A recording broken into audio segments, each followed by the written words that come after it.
مساء الخير. هنتكلم سريعا كده عن ماتش لسه خلصان، ماتش الأهلي مع أورلاندو بايرتس. سريعا كده الماتش يعني مفيش فيه فنيات كتير، مفيش فيه حاجات كتير، لكن هنتكلم بس عن الخطة اللي بدأ بيها كولر. الخطة اللي بدأ بيها يعني إلى حد ما هو شايفها كده، لكن احنا لما شفنا بالذات في تغييرات الشوط التاني، لا هو الأهلي كان أفضل يعني في الشوط التاني بس بعد التغييرات كمان. لكن احنا هنتكلم من البداية. شوط أول كان فقير من الفرقتين، مفيش أي حاجة، ماشي كويس جدا في الأجواء دي. طبعا احنا ما عندناش أي اعتراض، الأجواء كانت وحشة قوي بالنسبة للأهلي. إنك طبعا ده هيكون في خلاف كتير من ناس كتير، لكن احنا حتة إن أنت مش حاطط نظام، إن أنت لو ما عندكش الإضاءة، ما عندكش الكلام ده كله، وأنت حاطط وقت تلعب فيه معين، ده مشكلة كبيرة. إنك تخلي فريق يلعب الساعة 3 وهو طول ما لعبش ولا ماتش في دوري الابطال الساعه 3. اشمعنى المره دي يلعب الساعه 3؟ عشان هو عارف الفرق المصريه. على فكره الكلام ده بيعاني منه كل الفرق المصريه، سواء اهلي، بيراميدز، والزمالك، الثلاثه بيعانوا منه. لكن ما علينا، في الاجواء دي الشوط الاول كان فقير جدا من الفرقتين، وجيد جدا للاهلي في الدفاعيه بصراحه يعني. شوط تاني يعني ما كانش فيه كتير لحد مثلا الدقيقة مثلا 70، مثلا من ساعة ما بدأ الأهلي يلعب كورة شوية ويعمل هجمات. من بعد الدقيقة 80، بعد التغييرات اللي كانت أفضل بكتير رغم تأخرها، بعد كل التغييرات ما نزلت، بالذات بعد نزول الشحات، قبلها قفشة وقبلها باتستاو، كانوا أفضل بكتير.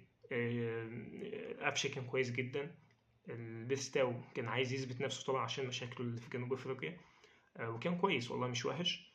بالنسبة لحسين الشحات كان هيجيب لك جول.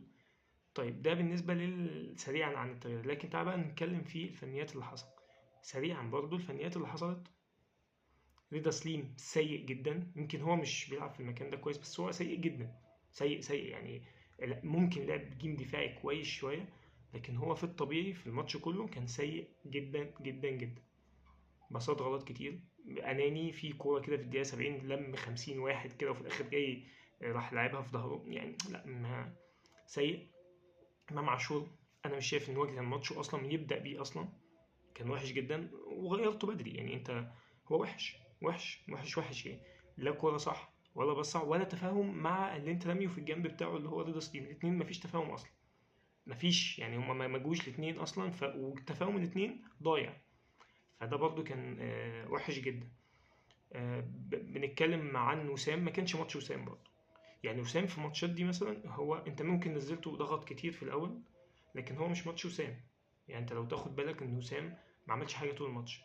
ليه؟ لان هو يعتبر هو ما لعبش، يمكن اقل واحد لمس الكوره في الملعب، مش ماتشه.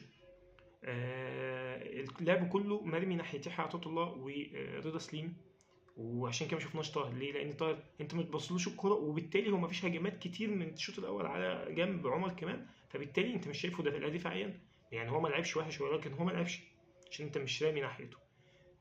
لما نزلت بيتستاو وميلت اللعب شويه ناحيه بيتستاو، وحطيتها قدام، في لعب يعني، في لعب هنا شويه على الجنب اليمين وعلى الجنب الشمال، فهم كل لعبهم من ناحيه الشمال الاهلي، وناحيه اليمين بتاعتهم. شوط اول كان يمكن ما فيش هجمات، ويمكن ما كانش فيه خطوره كتير، لكن هو كان اللعب الناحيه التانيه. يحيى عطية الله، انا شايف ان احنا مش مستغلينه كويس في العرضيات وكده، احنا ما لعبناش. فهو عشان كده بقول لك وسام ما كانش ماتشه، لان هو حتى ما لعبتش عرضيات، فبالتالي هو مش ماتشه. هو مش الماتش بتاعه. انت عايز واحد يفضل يضغط بس عليه، ويضغط يضغط يضغط، لانك انت مش هتلعب عرضيات خالص، فاحنا ما لعبناش عرضيات يعني. فطبيعي جدا كان ممكن طاهر فعلا انت تسيبه قدام من البدايه وتنزل بيتستاو. ده كان وجهه نظري يعني. حته برضو الحكم كان غريب جدا. هو كويس في بعض الحاجات بس غريب يعني. هو حكم الرايه في كره تسلل كده ما كانش فيها اي حاجه، واتلعبت بالعرض، فكانت ممكن تبقى هجمه لو كانت كملت يعني. آه، تمركزه في بعض الكور كده كانت غريب. برضه في كوره كانت فاول كده على يحيى عطية الله، بقت كوره خطيره على الاهلي، وراحت رده الامام رايح بيها هجمه، راح مخبوط جامد، اللي كان الكوره اللي فيها اللاعب يعني اللاعب اتوقف كتير كده، وما حسبش هنا فاول وحسب هنا فاول من غير انذار. غريبه. في كوره برضه على الامام من ورا، تدخل من الخلف كده، فكانت برضه ايه، ما حسبش فيها انذار. فيعني هو الحكم ما اثرش في النتيجه، بس بقول يعني برضه الحكام.